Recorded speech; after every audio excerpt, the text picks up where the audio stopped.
हर नमः पार्वतीवतये हर हर महादेव हर कांडद्वयोपाध्याय कर्म ब्रह्मस्वरूपिणे स्वर्गापवर्ग रूपाय येषाय नमो नमः कृत्तिका जपफलन्यन्त नक्षत्रेश्चर्चिजोदयाय नमः। ఈరోజు ఉత్తరాషాఢ నక్షత్రం. ఉత్తరాషాఢ నక్షత్రమే కాక చాలా విశిష్టమైనటువంటి రోజు ఈ రోజు. ఉత్తరాషాఢ నక్షత్రంతో పాటుగా అభిజిన్ నక్షత్రం అనేటువంటి ఒక విశిష్టమైనటువంటి నక్షత్రంతో కూడుకున్నటువంటి రోజు. ఏమిటి ఆ అభిజిన్ నక్షత్రం అంటే దాని గురించి వేదం ఈ రకంగా చెబుతోంది. అభిజిన్నామ నక్షత్రం ఉపరిష్టాదషాఢానాం అవస్థాశ్రవణాయి దేవాసురా సంయుక్తా సన్నతే దేవాస్తస్మిన్ నక్షత్రేభ్య జయన్ యదభ్యజయన్ తదభిజితోభిజిత్వం యం కామయే దానపజయ్యం జయేదితి తమే తస్మిన్ నక్షత్రే యాదేత్ అనపజయ్యమేవ జయతి. దేవతలకి అసురులకి ఎప్పుడూ కూడా యుద్ధం జరుగుతూనే ఉంటుంది. దేవతలు అంటే సకల మానవాళి శ్రేయస్సు కోరి సత్ప్రవర్తన కలిగి మంచికి చేయాలి అనేటువంటి సంకల్పమే దైవ సంకల్పం. దానికి వ్యతిరేకమైనటువంటిది హింస, ఇటువంటి బుద్ధి కలిగినటువంటి ఆసురి బుద్ధి.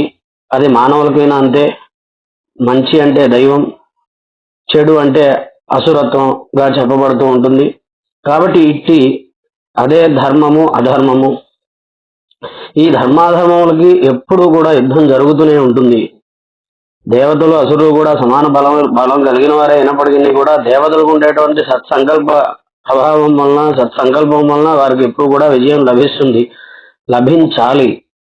కాబట్టి ఈ మంచికి చెడుకి ఎప్పుడు కూడా ధర్మానికి అధర్మానికి యుద్ధం జరుగుతూనే ఉంటుంది.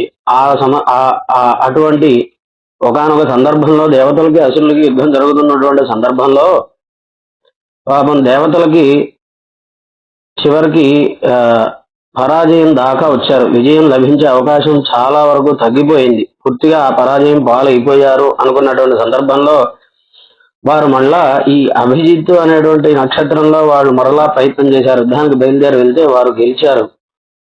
అందుకే ఎవరైతే తాము చేయవలసినటువంటి పనిలో చివరి ప్రయత్నంగా ఈ అభిజిన్ నక్షత్రంలో వారి ప్రయత్నం చేస్తారో వారికి అది తప్పకుండా విజయం లభిస్తుంది, ఆ కార్య సాధన లభిస్తుంది అని వేదం చెబుతూ ఉన్నది. అట్లాంటిది అభిజిన్ నక్షత్రం. ఇది ఎక్కడ ఉంటుంది అంటే ఉత్తరాషాఢ నక్షత్రం యొక్క చివరి యందు, అలాగే శ్రవణ నక్షత్రం అంటే శ్రవణ నక్షత్రం యొక్క మొదటి యందు, ఈ రెండిటి ఉత్తరాషాఢ నక్షత్రం చివర, శ్రవణ నక్షత్రం మొదట్లో కలిపినటువంటి ఈ సంధి కాలాన్ని అభిజిన్ నక్షత్రం అంటారు. ప్రత్యేకంగా 28వ నక్షత్రం కాదు ఇది. ఆ కాలాన్ని అభిజిన్ నక్షత్రం, ఆ కాల విశేషం అంత విశేషమైనటువంటి కాలం అది. అట్టి అభిజిన్ నక్షత్రంతో కూడుకున్నటువంటి రోజు ఇది. అంటే గెలవలేము, సాధించలేము అనుకున్న దాన్ని కూడా సాధించబెట్టగలిగినటువంటి పుణ్య విశేషం కలిగినటువంటి కాలం ఇది, ఈ నక్షత్రము. అటువంటి అభిజిన్ నక్షత్రము అలాగే ఉత్తరాషాఢ నక్షత్రములకు సంబంధించినటువంటి విశేషములను, ఈ యాగముల గురించి చేయవలసినటువంటి, ఈ నక్షత్రముల గురించి చేయవలసినటువంటి యాగ విశేషాలని తెలుసుకుందాం. ముందుగా ఈ యాగముల యొక్క విధి గురించి వేదం ఈ రకంగా చెబుతున్నది. ముందుగా ఆషాఢ నక్షత్రం, ఉత్తరాషాఢ నక్షత్రం యొక్క యాగ విధి. విశ్వే వై దేవా కామయంత అనపజయ్యం జయేమేతి తయేతం విశ్వేభ్యో దేవేభ్యో షాఢాభ్యశ్చరున్నిరభవన్నథతో వైతేనపజయ్యమజయన్ అనపజయ్యగో హవై జయతి ఏతేన హవిషాయజతే యకుచేన దేవం వేద సోత్ర జుహోతి. విశ్వే దేవతలు కోరుకున్నారు. విశ్వే దేవతలు అంటే ఆ దేవత ఈ దేవత అనేటువంటి భేదం లేకుండా సమస్త దేవతల్ని విశ్వే దేవతలు అంటాం. అట్లా విశ్వే దేవతలు, అందరు దేవతలు కూడా పూర్వం చెప్పుకున్నది అదే. వారు మంచి కోసం యుద్ధం చేశారు. ఆ మంచి ఏమిటో కూడా ఇక్కడ మనకి తర్వాత స్పష్టమవుతుంది. అటువంటి విశ్వే దేవతలందరూ కూడా మేము గెలవాలి అనేటువంటి కోరికతో ఈ ఉత్తరాషాఢ నక్షత్ర అధిష్టాన దేవత, ఉత్తరాషాఢ నక్షత్రంతో కూడుకున్నటువంటి ఉత్తరాషాఢ నక్షత్ర అధిష్టాన దేవతలైనటువంటి ఈ విశ్వే దేవతలకి, పూర్వకల్పంలో ఉన్నటువంటి విశ్వే దేవతలకి వీరు ఈ యాగం చేస్తే వారు గెలిచారు. ఎవరైతే ఈ రకంగా ఆ నక్షత్రంలో, ఉత్తరాషాఢ నక్షత్రం కూడా చిత్ర విచిత్రమైనటువంటి ప్రకాశం కలిగి అనేక రకములుగా ప్రకాశిస్తూ ఉంటుంది ఈ ఉత్తరాషాఢ నక్షత్రం కూడా. అందుకే దీన్ని విశ్వదేవతలు ఆశ్రయించి ఉన్నారు. విశ్వదేవతలు అధిష్టాత దేవతలుగా ఉన్నారు. దానికి అటువంటి ఈ ఉత్తరాషాఢ నక్షత్రంలో విశ్వదేవతల గురించి ఎవరైతే ఈ యాగం చేస్తారో వారందరికీ కూడా ఇక అవతల వారిని మనం గెలవలేము, లేదా ఆ పని మనం చేయలేము, అది మనం సాధ్యం కాదు అనుకున్నటువంటి పని కూడా సాధ్యం అవుతుంది అని వేదం చెబుతూ ఉన్నది. ఎవరైతే ఈ యొక్క ఇష్టి చేస్తారో, చూస్తారో, మంత్రశ్రవణం చేస్తారో, ఆ సమయంలో దాన్ని ఉద్దేశించి ధ్యానం చేస్తారో వారే కాక సమస్త లోకమునంతటికీ కూడా మంచి కార్యసిద్ధి కలుగుతుంది. అయితే ఒక చిన్న విషయం ఇక్కడ, అయితే ఏమండి మరి ఇంకా ఇట్లాంటి కార్యం, ఇట్లాంటి ఇష్టి ఉన్నప్పుడు, ఇట్లాంటి దేవత ఆరాధన ఉన్నప్పుడు ఎవరికి ఇంకా లోకంలో అపజయం అనేటువంటిది కనిపించదు కదా. మరి లోకంలో మనకి జయము అపజయం రెండూ ఉన్నాయి కదా. మరి ఎందుకు ఇట్లాగా అంటే ఈ ఫలం రావటం అందరికీ సమానమే, కానీ ఫల ప్రాప్తి సమయంలో, ఫలం మనకి రావాల్సిన సమయంలో కొన్ని మనకి ఉన్నాయి. కొన్ని విశేషాలు మనకు ఉంటేనే అవి ఫలం మనకి ప్రాప్తిస్తుంది. ప్రధానంగా మూడు అవి. మన ప్రారంధ కర్మ ఫలము. మనము కర్మఫలాన్ని అనుభవించి తీరవలసిందే. అది మంచి అయినా చెడైనా. మంచి అయితే సుఖం, చెడైతే కష్టము. ఇది ఎవరికైనా తప్పదు. కాబట్టి ఆ కర్మఫలం మనకి ఎంతో ఉన్నది. దీనివల్ల అది తొలగిందా లేదా, ఈ ఒక్కొక్కళ్ళకి ఒకసారికే తొలుగుతుంది, కొంతమందికి చాలా సార్లు తొలుగుతుంది, కొంతమందికి ఎప్పటికో తొలుగుతుంది, కొంతమందికి తొలగకపోవచ్చు. ఎందుకంటే మనకి మన ధర్మ మార్గాన్ని సూచించింది. సత్యం వద ధర్మంచర అనే దాంట్లో పొద్దున్న లేచిన దగ్గర నుంచి పడుకోబోయే వరకు మనం జీవించే జీవన విధానంలో కూడా అనేక రకములైనటువంటి ధర్మములు ఉన్నాయి. అలాగే ఆ ధర్మం అనేటువంటిది అనేక రకములుగా ఉన్నది. ఈ ధర్మాన్ని మనం తూచా తప్పకుండా పాటిస్తే మనకి కొంతవరకు ఈ కర్మఫలం అంతా కూడా మనకి తగ్గే అవకాశం ఉంటుంది. మరి అలా నడుస్తున్నామా? ఈ కర్మఫలం మనకి తెగితే గానీ మనకు రావాల్సిన ఫలం మనకి రాదు. ఆ తర్వాత మన ప్రయత్నం ఎంత ఉంది? ఒకటి, మన కర్మఫలం తొలగాలి, అడ్డం ఏదైతే ఉందో అది తొలగాలి. దానికి మనం చేసేటువంటి ఈ తపస్సు అనేటువంటిది దాన్ని తొలగిస్తుంది. మన తపస్సు అది తొలగించేందుకు సరిపోతుందా లేదా, మనం చేసిన తపస్సు అది తొలగిస్తోందా లేదా అనేటువంటిది మనం గ్రహించుకుంటూ ఉండాలి, గమనించుకుంటూ ఉండాలి. ఆ తర్వాత మన ప్రయత్నం ఎంత ఉంది? మనం చేసే దాంట్లో ప్రయత్నం ఏమిటి అంటే, ఒక విద్యార్థి ఉన్నాడు అనుకోండి, అతను పరీక్ష రాయాలి, పరీక్షలో విజయం సాధించాలి. అందుకని అతను ఏం చేయాలి? త్వరగా అతను చదవలసినటువంటి గ్రంథం అంతా కూడా చదివి ధారణ చేసుకుని అర్థం చేసుకున్న తర్వాత అతను భగవంతుడిని ఆశ్రయిస్తే ఆయన ఏం చేస్తాడు అంటే, తనకు ఆ క్షణంలో మరుపు రాకుండాను, లేదా ఏమైనా ఇబ్బందులు వచ్చి ఆ పరీక్షలు అటువంటివి వాయిదా పడకుండానో, ఇబ్బందులు ఏవి రాకుండానో ఆ మిగతా ఫలాన్ని ఆయన ఇస్తాడు తప్ప, నేను ఏదో ఇట్లా అభిజీ నక్షత్రానికి ఇష్టి చేశానో, లేదా గణపతి ప్రార్థన చేశానో, సరస్వతి ప్రార్థన చేశానో అంటే మన ప్రయత్నం లేకుండా దేవతలు మనల్ని ఏమీ అనుగ్రహించరు. ఎప్పటికీ కూడా అలా అనుగ్రహిస్తారు అని చెప్పినా కూడా అది మనం విశ్వసించవలసినటువంటి అవసరం లేదు. అయితే ఒకళ్ళిద్దరిని ఎవరన్నా దృష్టాంతం చూపించినా వారి ఇందాక చెప్పుకున్నట్లుగా వారి కర్మఫలం, వారి పుణ్యవశం బాగా ఎక్కువ ఉంటే వారికి అలా కలిసి వస్తుందేమో, కానీ దాన్ని చూసి మిగతా వారు మానేయకూడదు ప్రయత్నం. 99% ప్రయత్నము మనం చేయాలి, 100% ప్రయత్నము తప్పనిసరిగా మనం చేయాలి. మనం చేయవలసినటువంటి పని పరీక్ష రాయాలి అంటే ముందర గ్రంథం మొత్తం మనం దాన్ని ధారణ చేయాలి. తర్వాత ఫలం అనేటువంటిది భగవదధీనం. కాబట్టి ఆ ప్రయత్నం మనకు ఉందా లేదా, 100% మనం ఆ ప్రయత్నం చేశామా లేదా ఆ పనికి. ఆ తర్వాత మూడవది యోగ్యత. ఇన్ని చేసిన తర్వాత ఆ వస్తువు మనకి తగిందా కదా, మనం కోరుకునేటువంటి కోరిక మనకి సరైందా కాదా, మనకి తగిందా కాదా అనేటువంటిది కూడా పరిగణలోకి ఫలం వచ్చేటువంటి దశలో ఇవి కూడా పరిగణలోకి వస్తుంది. యోగ్యత, ఇది మనకి తగిందా, మనం కోరుకున్నదే కాదా, దీనివల్ల మనం మంచి చేస్తామా, దీన్ని దుర్వినియోగం చేస్తామా. ఒకానొక సమయంలో ఈ పుణ్య వశం చేత ఇప్పుడు మనకి రాజకీయ పదవులు ప్రాప్తిస్తున్నట్లుగా పదవులు ప్రాప్తించిన తర్వాత దాని కనుక దుర్వినియోగం చేస్తే మళ్ళీ దాని ద్వారా కష్టం తర్వాత వస్తుంది. ఇవి మనకి ప్రత్యక్షంగా ఇప్పుడు కనిపించవు, అందుకని మనం నమ్మము అన్నంత మాత్రంతో అవి రాకపోవు. కాబట్టి ఆ అదృష్ట ఫలం వల్ల మనకి ఒకవేళ ఈ సాధన వల్ల, పూర్వజన్మ సుకృతం వల్ల అటువంటి గొప్ప ఫలం వచ్చిన తర్వాత దాన్ని మనం జాగ్రత్త చేసుకున్నామా లేదా, అదే యోగ్యత అంటే. దాన్ని సద్వినియోగం చేశామా లేదా, అది మనకు అవసరమైందా కాదా. ఇప్పుడు మనం ఒక ధనం కోరుకున్నాము, ఆ ధనం మనకు కావాలా, అది ఏది నీకు రావాల్సిందే కోరుకున్నావా, పక్కవాడికి ఎక్కువగా ఉంది వాడిని చూడలేక వాడి దగ్గర ఉన్నది నాకు కావాలని కోరుకుంటున్నావా. ఇవన్నీ కూడా ఫలం వచ్చేటువంటి దశలో ఇవన్నీ పరిగణలోకి తీసుకునబడతాయి. కాబట్టి ఈ జయాపజయములు తప్పనిసరిగా ఉండి తీరుతాయి. మన సాధన విశేషము చేత, తపస్సు విశేషము చేత, ప్రయత్న విశేషము చేత, యోగ్యత చేత ఇవి మనకి అందుతాయి. కాబట్టి ఎన్ని చేసినా ఏమి చేసినా మనం అందుకే పరమేశ్వరార్పణ బుద్ధితో సత్కర్మని ధర్మాచరణతో చేయాలి, శ్రద్ధతో చేయాలి. మనం శ్రద్ధగా ఉండాలి, ధర్మంగా ఉండాలి. మనకి వ్రతాల్లో పూజల్లో కూడా సత్యనారాయణ స్వామి వారు వ్రతం చేశారు, ఆయన కష్టైశ్వర్యాలు వచ్చాయనేటువంటి మాట ఉంటుంది. కానీ వారి వారి కర్మ ఫల అవసాన దశలో, అలాగే వారి సాధన విశేషం చేత మాత్రమే అవి లభిస్తాయి.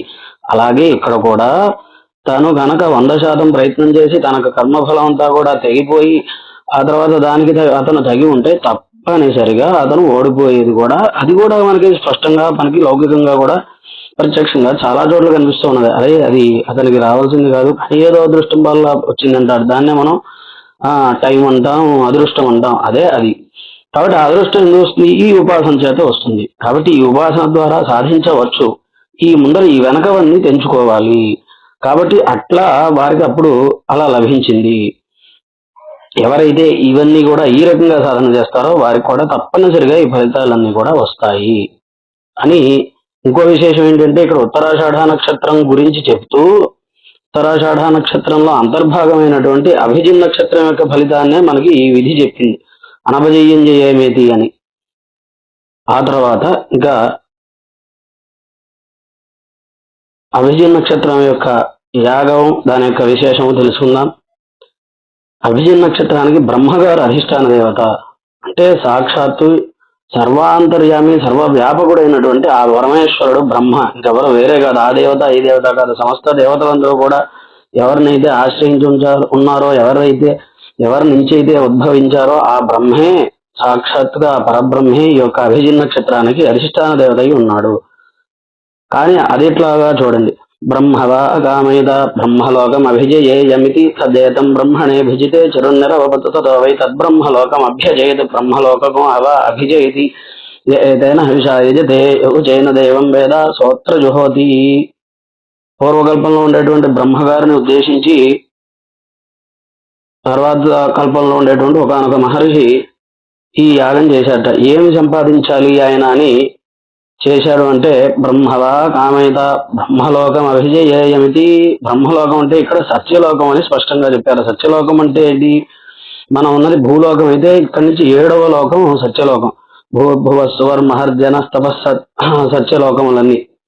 ఈ 7వ లోకం, ఇంకా ఆ పైన లోకం అనేది ఉండదు. ఆ లోకమునికి వెళ్ళిన తర్వాత ఇంక మళ్ళీ పునరావృతి అనేటువంటి, అంటే మళ్ళీ జననం అనేది ఉండదు. అదే మోక్షము. బ్రహ్మలో సాహిత్యం పొందుతారు. బ్రహ్మ సాహిత్యం అంటే అదే. అంటే ఏమిటి? వారి వారి పుణ్య ఫలాన్ని అనుసరించి ఒక్కొక్కటి దాటుకుంటూ సత్యలోకానికి వెళ్ళాలి. వెళ్ళిన తర్వాత అక్కడ మోక్షాన్ని పొందాలి. అది బ్రహ్మగారి కోరిక. అనపజయం చేయమిది అంటే అక్కడ బ్రహ్మలోకం, అభిజయేమిది అంటే బ్రహ్మలోకాన్ని జయించాలి. అంటే ఏమిటి అంటే ఇక్కడ మనలో ఉండేటువంటి శత్రువులందరినీ, ఇక్కడ యుద్ధం ఏమిటి అంటే మనలో ఉండే అంతఃశత్రువుల చేతనే యుద్ధం ఇక్కడ. ఇవన్నీ పోతే అరిషడ్వర్గాలు మనకి తెలుసు. కామక్రోధ లోభాలన్నింటినీ చేస్తే తాను తప్పకుండా భగవంతుడు అవుతాడు అనేటువంటిది మనకి తెలుసు. కాబట్టి మనకి ఇంత విశేషం చెప్పినటువంటి ఈ యాగం మనకి సహజంగా శత్రువుని జయిస్తాము అనగానే మన దృష్టిలోకి వెంటనే మన మనస్సులో బలగంలోకి మనకి ఎవరో ఒకరు వచ్చేస్తారు. మనకి వారి యొక్క చిత్రం వచ్చేస్తుంది. ఈ మంత్రం ద్వారా వాడిని మనం కొట్టేయాలి అనేటువంటి ఆలోచన వస్తుంది. కానీ అట్లా కోరుకోకూడదు. మనలో ఉండే అంతఃశత్రువే మనకి ప్రధాన శత్రువు. దాన్ని పోగొట్టుకుంటే బహిష్శత్రువులు ఉండరు మనకి. కాబట్టి అట్లా తపస్సు చేయాలి. దాన్ని తపస్సు చేస్తే తద్వారా అంతఃశత్రువులు జయం పొందిన తర్వాత ఇంద్రియాలన్నీ మనకి అధీనంలోకి వచ్చి మనకి ఆ సత్యలోక ప్రాప్తి కలుగుతుంది. ఇక్కడ ఎంత విశేషం చెప్పి లౌకికంగా ఉండేటువంటి క్షణికమైనటువంటి ఈ శత్రుత్వాలు, వీటి గురించి, యుద్ధాల గురించి చెప్పలేదు. ఇది అవసరమైతే రాజులు క్షత్రధర్మంలో అయితే ఆ పని చెయ్యాలి. కాబట్టి అట్లా సత్యలోకాన్ని పొందాలి అనేటువంటి కోరికతో ఈ ఇష్టిని చేస్తే ఆ యొక్క సత్యలోకాన్ని ఆయన తర్వాత పొందాడు సాధన ద్వారా అని ఈ అభిజిన్ నక్షత్రం యొక్క విశేష ఫలాన్ని వేదం చెబుతోంది. యాగం యొక్క ఫలాన్ని, ఇంకా ప్రధానమైనటువంటి హవిస్ ఇచ్చేటువంటి మంత్రాన్ని, ఉత్తరాషాఢ నక్షత్రం యొక్క మంత్రాన్ని చూసుకున్నట్లయితే దాకా చెప్పుకున్న ఉత్తరాషాఢ నక్షత్రం అనేక రకములుగా ప్రకాశిస్తూ అనేక రూపములతో చిత్ర విచిత్రముగా ఉంటుంది. దానికి అధిదేవతలు విశ్వదేవతలు. వారు ఈ యొక్క హవిస్సుని ఇచ్చే మంత్రంలో ఎలా ప్రార్థన చేస్తూ ఉన్నారంటే ఆ విశ్వే దేవతల్ని ఉత్తరాషాఢ నక్షత్ర దేవతల్ని తన్నో విశ్వే ఉపశృణ్వంతు దేవా తదషాఢ అభిసంయంతు యజ్ఞం తన్నక్షత్రం ప్రథదాం పశుభ్య కృషిర్వృష్టిరీజమానాయ కల్పదాం శుభ్ర కన్యాయోదయ స్వపేశ కర్మకృత స్కృతో వీర్యావతీ విశ్వాన్ దేవాన్ హవిషా వర్ధయంతి అషాఢా కామముపయాంతు యజ్ఞం. ఇందాక ఈ దేవతలందరూ కూడా యుద్ధం చేశారు అసురులతో అనుకున్న మంచి కోసం. ఏ మంచి అంటే ఇక్కడ స్పష్టం అవుతుంది చూడండి. తన్నో విశ్వే ఉపశృణ్వంతు దేవా, విశ్వే దేవతలందరూ కూడా మా యొక్క ఈ కోరికను మా విజ్ఞాపనను వినండి, అందరూ విందురుగాక. ఈ యజ్ఞం యొక్క మేము ఇచ్చే హవిస్సు తీసుకుందురుగాక. తన్నో విశ్వే ఉపశృణ్వంతు దేవా తదషాఢ అభిసంయంతు యజ్ఞం. అట్లాంటి విశ్వే దేవతలు ఆషాఢ దేవత ఉత్తరాషాఢ నక్షత్రాధిష్టాన దేవతలు ఉత్తరాషాఢ నక్షత్రంతో కూడుకున్న వారై మా యజ్ఞం దగ్గరికి మేము చేసేటువంటి యజ్ఞానికి వచ్చి ఈ హవిస్సును తీసుకుందురుగాక. తదషాఢ అభిసంయంతు యజ్ఞం తన్నక్షత్రం ప్రథదాం పశుభ్య. చూడండి ఇక్కడ వీరు ఇంత యుద్ధం చేసి ఇంత కోరిక ఏం కోరారు అంటే తన్నక్షత్రం ప్రథదాం పశుభ్య. ఈ నక్షత్రము ఈ నక్షత్ర అధిష్టాన దేవతలు కూడా మాకు పశు సంపదని కల్పించేవారుగా వీరు మాకు ఉండి మాకు పశు సంపదను వృద్ధి చేయుదురుగాక. తన్నక్షత్రం ప్రథదాం పశుభ్య కృషిర్వృష్టిర్యజమానాయ కల్పదాం. కృషి అంటే వ్యవసాయం, వృష్టి వర్షము, అకాల వర్షం ఉండకూడదు, అతివృష్టి ఉండకూడదు, అనావృష్టి ఉండకూడదు. చక్కటి ఏ సమయంలో ఎప్పుడు ఎంత వర్షం కావాలో అంతా కావాలి. ఇంత యుద్ధం చేసి వీరు కోరుకున్నది ఏమిటో చూసారా? మన భారతీయ సనాతన సాంప్రదాయంలో ప్రధానంగా మనకి పాడి పంట ఈ రెండే. చక్కటి గోవులు ఇటువంటి పశు సంపద ద్వారా పాలు పెరుగు మనకి ఏవి కావాలో అవి, ఆ తర్వాత చక్కటి పంట భోజనము, ఈ రెండు ఉన్న తర్వాత మిగిలినవన్నీ అవే వస్తాయి. మనం ఇవాళ ఏర్పరచుకుంటున్నటువంటి పాకులాడుతున్నటువంటి వస్తువులు ఏవైతే ఉన్నాయో అవన్నీ కూడా మన జీవనానికి 70% వరకు కూడా ఏవి కూడా అవసరం లేనివి. మరి వాటి కోసం పాకులాడుతూ అవి సంపాదించుకోవడానికి మనం తిరుగుతూ వాటి కోసం వాటి పోషణ కోసమే మన జీవితం మొత్తం వ్యర్థం చేస్తున్నాం. కానీ వర్షము, ఈ నీళ్లు కూడా ఎక్కడి నుంచి మనకు కావాల్సిన డ్యాములు కాలువలు అక్కర్లా. ఎందుకని? వర్షాధారమైన పంట, వర్షం నుంచి వచ్చినటువంటి పంట అయితే దానిలో చక్కటి బలము పుష్టి ఉంటుంది. అందుకే వర్షాధారమైనటువంటి పంట మనకి పూర్వకాలం ఉండేది. ఈ డ్యాములు ఇవి వాళ్ళు కట్టలేక కాదు, వర్షం సకాలంలో ఎంత కావాలో అంత కురిసేది వాళ్ళకు కూడా. వాళ్ళు చేసేటువంటి ఈ మంచి సత్ప్రవర్తన వల్ల ఈ రోజు మరి మనం ప్రకృతిని ఇష్టం వచ్చినట్టు పాడు చేస్తూ ఉంటే సకాల వర్షాలు అలాగే మంచి వృష్టి ఎలా వస్తుంది? రాదు కదా. అట్లాంటి అన్నం కూడా దొరకట్లేదు.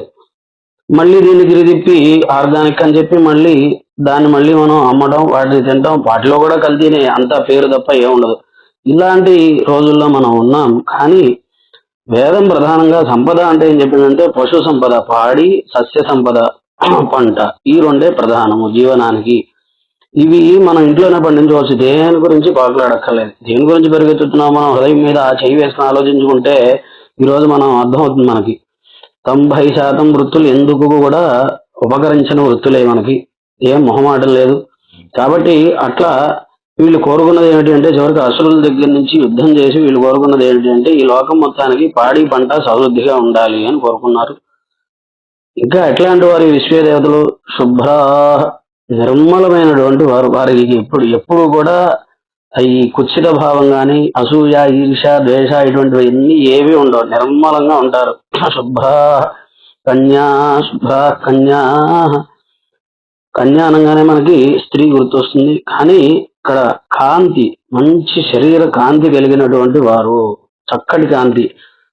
ఇప్పుడు మనకి అనేక రకములైనటువంటి ప్రకటనలో మనం చూస్తున్నాం, మాది రాసుకుంటే మా శరీర కాంతి వస్తుంది అని. అట్లా ఇవన్నీ కూడా కృత్రిమం. దానివల్ల వస్తుందో లేదో మనకి తెలుసు, రాదు. మరి కన్యా శబ్దం స్త్రీకి ఎందుకు వాడతారు అంటే అట్లాంటి మంచి కాంతి ఆ కన్య కలిగి ఉంటుంది, ఆ యువతి కలిగి ఉంటుంది కాబట్టి, ఆ స్త్రీ కలిగి ఉంటుంది కాబట్టి ఆవిడని కన్య అన్నారు. అంటే కన్య అంటే ఇక్కడ కాంతి ప్రధానము. వారు మంచి శరీర ఛాయ కలిగినటువంటి వారు. యువతయ, యువతన్నా కూడా అంతే, అది మంచి శరీర పుష్టి, ఎప్పుడు కూడా వృద్ధాప్యం లేనటువంటి స్థితి యౌవనం. అట్లాంటి యౌవన స్థితిలో ఉంటారు వారు. శుభ్ర కన్యా యువతయ సుపేశ సహా, ఇంకా మంచి రూపం కలిగిన వారే ఉంటారు, మంచి సౌందర్యంగా ఉంటారు వాళ్ళందరూ కూడా. శుభ్ర కన్యా యువతయ సుపేశ సహా, ఇంకా కర్మకృత సుకృత, కర్మకృత మంచి కర్మని చేసేవారు, అంటే మంచి పనులు చేసేవారు, లోకక్షేమం కల్పించేవారు, మన చేత మంచి పనులు చేయించేవారు, అలాగే మన కర్మఫలాన్ని అనుసరించి మంచి చెడు కూడా వారే చేస్తారు. కర్మకృత అట్లాంటి కర్మలకి మళ్ళీ సుకృతమైనటువంటి ఫలాలు మంగళములు ఇచ్చేది కూడా వారే. సమస్త దేవతల్ని గురించి చెప్తున్నారు ఈ మాట. కర్మకృత సుకృతో వీర్యావతి. ఇంకా సంతాన సామర్థ్యం మొదలైనటువంటి మెరుగుపరిచేటువంటి బలం కలిగినటువంటి, అలాగే మంచి బలం కలిగినటువంటి వారు. కర్మకృత సుకృతో వీర్యావతి విశ్వాన్ దేవాన్ హవిషా వర్ధయంతి అషాఢా కామముపయాంతి యజ్ఞం. అట్లాంటి ఆ ఉత్తరాషాఢ నక్షత్ర అధిష్టాన దేవతలు, విశ్వే దేవతలు ఈ హవిస్సు చేత ప్రీతి చెందిన వారై, అంటే వృద్ధి చెందిన వారై, స్వాన్ దేవాన్ హవిషా వర్ధయంతి అషాఢా కామముపయాంతు యజ్ఞం. మా ఈ యొక్క యజ్ఞాన్ని, మా యొక్క సంకల్పం నెరవేరేలాగా వచ్చి దాన్ని సంకల్ప సిద్ధి చేయగలరు అని చెప్పి ఈ ఉత్తరాషాఢ నక్షత్ర అధిష్టాన దేవతల్ని, విశ్వే దేవతల్ని ఈ ప్రధాన హవిస్సు ద్వారా కోరటం జరుగుతూ ఉన్నది. ఆ తర్వాత ప్రధానమైనటువంటి ఈ విశేషమైనటువంటి అభిజిన్ నక్షత్రం యొక్క మంత్రం అర్థం కనుక మనం ప్రధాన హవిస్సు యొక్క ఇచ్చేటువంటి మంత్రార్థం కనుక చూసుకున్నట్లయితే,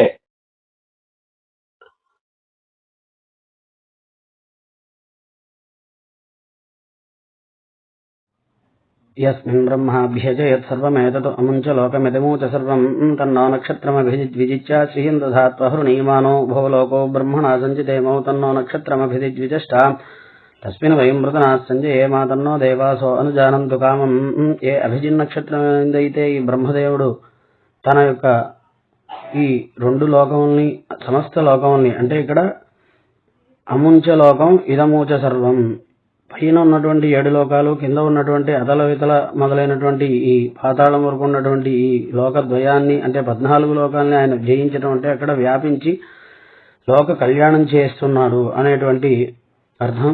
కాబట్టి ఆ లోక కళ్యాణం కోసం ఆయన సర్వత్రా వ్యాపించాడు, అదే ఆయనకి జయం. ఆ రకంగా ఈ లోకాన్ని యస్మిన్ బ్రహ్మాభ్యజయత్ సర్వం ఏతతో అముంచ లోకమిదమూచ సర్వం, అటువంటి ఆ అభిజిన్ నక్షత్రం మా యొక్క అంతఃశత్రువుల్ని, బహిష్శత్రువుల్ని కూడా జయించి మాకు రావాల్సిన ఫలములన్నిటికీ అడ్డం పడుతూ ఉన్నటువంటి ఈ ప్రారంధ ఫలాన్ని కూడా ఆ అభిజిన్ నక్షత్రం పోగొట్టి శ్రీయం దధాత్వహృణీయమానం, సకల సంపదల్ని కూడా మాకు కలిగించాలి. ఇందాక చెప్పుకున్నటువంటి పాడి పంట, వృష్టి, అలాగే సకల శ్రేయస్సులు కూడా మాకు కలిగించాలి. ఇంకా ఎట్లాంటివంటే అహృణీయమానం, ఎప్పటికీ కూడా పోకూడదు, ఎప్పటికీ కూడా స్థిరంగా ఉండాలి. భోలోకో బ్రహ్మణ సంజితేమో తన్నో నక్షత్రమభిజిష్ట. అటువంటి ఈ నక్షత్రము బ్రహ్మగారి ఈ లోక జయానికి కారణమైనటువంటి ఈ నక్షత్రము, ఈ అధిష్టాన దేవతలు మా గురించి దేవతా లోకంలో కూడా ఈ యొక్క ఫలాన్ని ఉంచి, ఈ ఫలం గురించి మాకు ఈ ప్రసాదాన్ని, అలాగే ఈ దేవతల గురించి కూడా మాకు వీరు యోగ్యులు అనేటువంటి విషయాన్ని చెప్పాలి అనేటువంటి